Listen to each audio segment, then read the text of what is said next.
kaj je ful pomembno pri diastazi rektusov?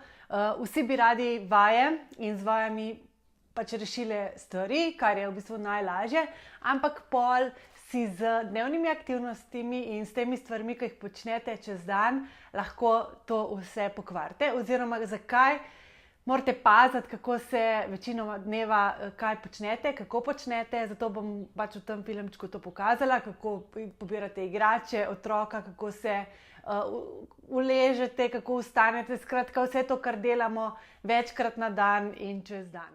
Okej, kako se uležeš, greš na posteljo in se z boki premikaš, dokler ne prideš do kolen. S pomočjo zgornje roke si pomagaš in se uležeš na bok.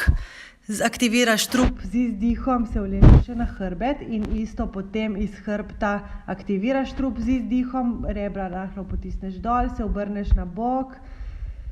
Počasi primeš dojenčka, spodnjo roko in se zgornjo roko vstaneš. Čim manj uporabi trebušne mišice in zopet se z boki premakneš do konca postelje in vstaneš z nogami.